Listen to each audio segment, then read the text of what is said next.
Ito yung center cap. Sige, kabit ko na. Ganda ng center cap, bro, no? Ay, nabos eh. Pang VIP talaga itsura. Ayan.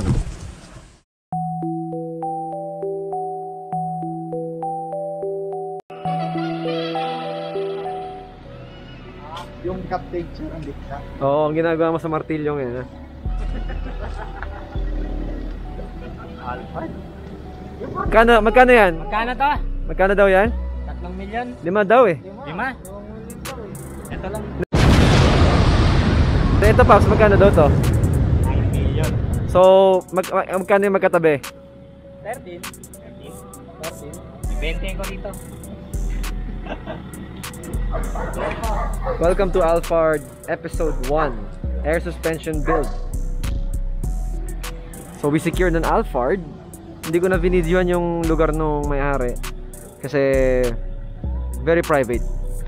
So right now we have an Alphard for air suspension. Ang alam ko ito ay height sensor at pressure sensor pero pag-uusapan. Pero sabi ko pressure sensor muna pag-usapan. Ang gawin, rather, so yan na siya. Tumuloy ba yung Conquest? Hindi pa. Conquest.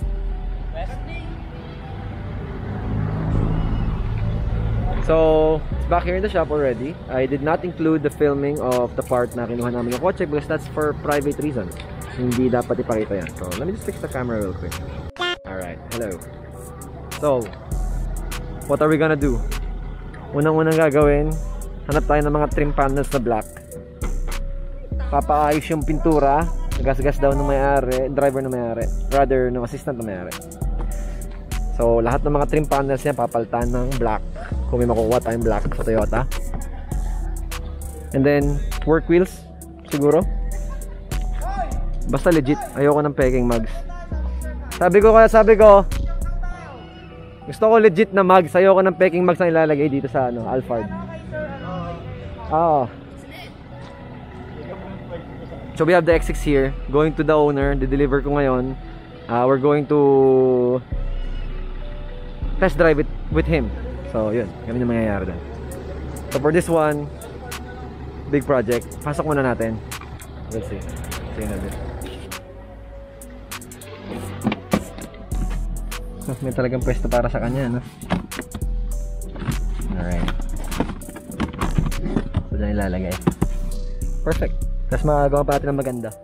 Gusto daw niya yung exhaust puppy sa labas. 210. Okay? Okay. Tatanggalin lang to. Labasan na ng mga wire. Alright, perfect. Sige. Nice. 9M, 5M. Basta legit mugs ang kakabit dito. Hindi pwedeng fake. Ano, 20? 22s. 22? Legit? Or 20s ang kakasya. 20 parang ang taas. 20s na maganda. Tingnan natin.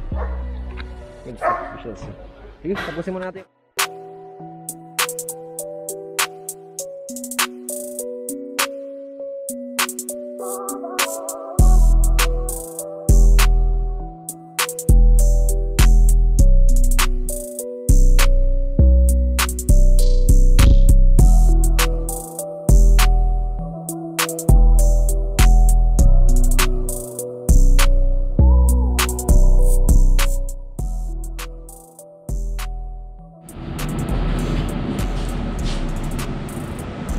Stop.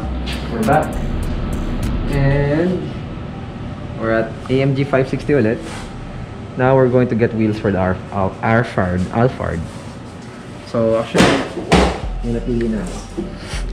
Naninira ka pa. May napili na ako. Ito na siya, nasa na.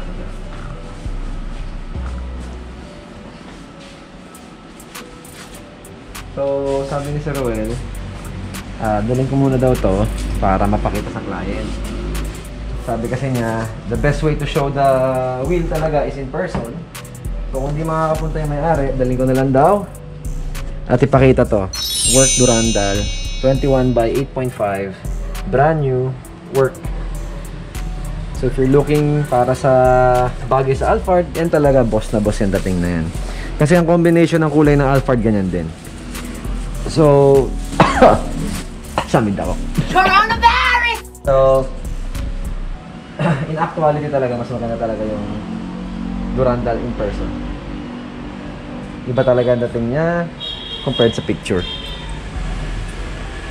So ngayon, habang dito na tayo, maghahanap naman akong wheels para sa Civic RS.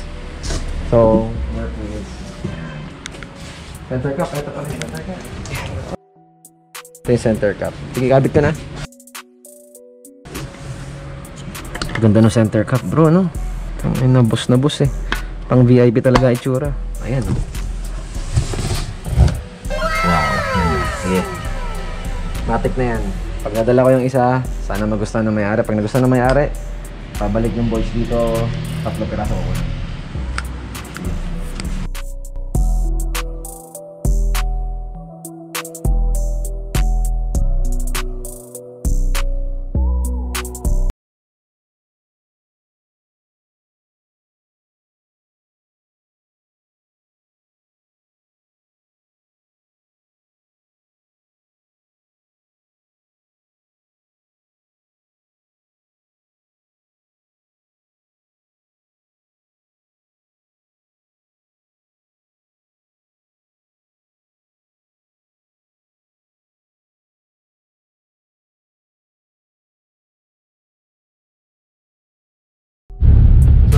So, we got it now.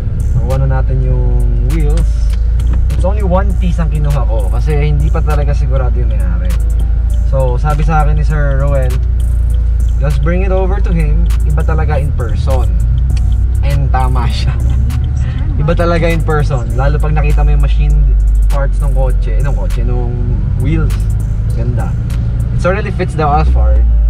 So, the goal is to present the wheel sa owner. So the owner is a bit, you know, high profile, so we need to do it privately. Kaya I'm doing the work for my friends, my business, then I'm gonna do the client a favor of bringing the item to them so then they don't have to travel. That's our work, that's our job. So, ayun. Off we go. Back home. See ya.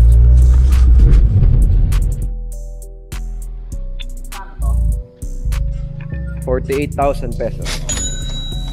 Continental Max Contact 6.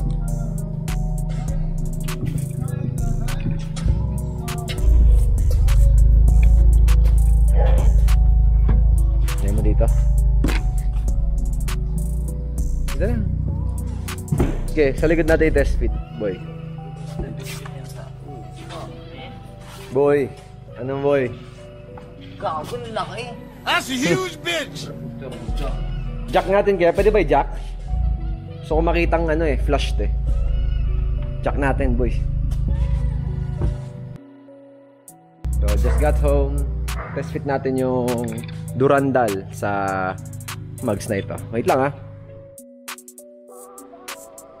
Test fit. So, work Durandal, 21-inch first wheel to test fit sa Alphard. For approval pa to hindi pa to sure. So, right now, tinest fit lang natin. Hindi natin nilagyan ng lug nuts kasi baka magasgas yung inner. So, hindi pa to actually sold. So, we're actually just test fitting it for the sake of this car. We want the car to be perfect, so we want the wheels to be perfect. Okay. Papi, do the honors. Kalasin mo na yan dyan. Please. Hawake. Dahan-dahan ha, Philip ha. Sir! Okay na? Okay na. Okay, clear. Kuya Roel. Bukas. Clear. Oo. Operation. Balik na yan. Baka magasgas pa. Hindi atin yan. Okay. Check mo yung inner wells. Wala. Walang galas. Okay. Very good. So, saglit lang yon. Sorry, popos ko na lang or picture na lang natin. Sa loob na sa truck na. At ako ay magde-deliver. De-deliver ko bukas yan ng alas 8. Papakita ko sa kanya. Okay, special delivery. Sabi sa'yo maganda ano ba talaga? Sabi maganda. Pre, maganda. Sabi ko rin sa'yo maganda. Sa Alphard. Hindi tayo nagtalo to. Hindi, sa Alphard maganda. Sa Alphard talaga. So, Alphard, how was that test fit? Okay naman ba? Tinanggal na namin, balik namin sa Subaru. Bukas, daling ko sa kanila. Tingnan natin kung magugustuhan ng client. Kuha tayo ng reaction. If okay lang. Kaso I don't think pwede kasi medyo high profile talaga si sir. But, yeah, don't worry. We'll get back to you tomorrow. Ano? Hopefully, we get the Durandal's permission. Para sa akin talaga, grabe talaga yung Durandal para dito.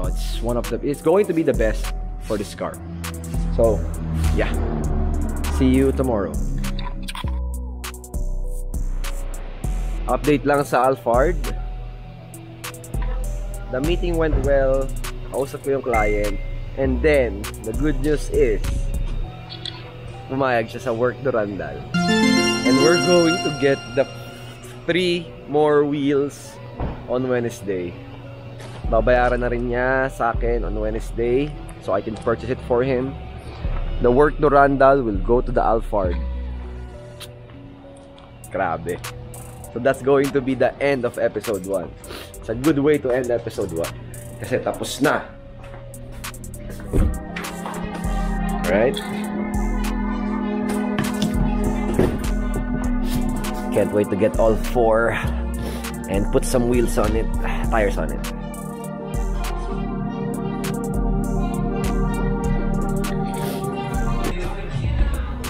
So, thank you for watching episode 1 of the Alphard air suspension build.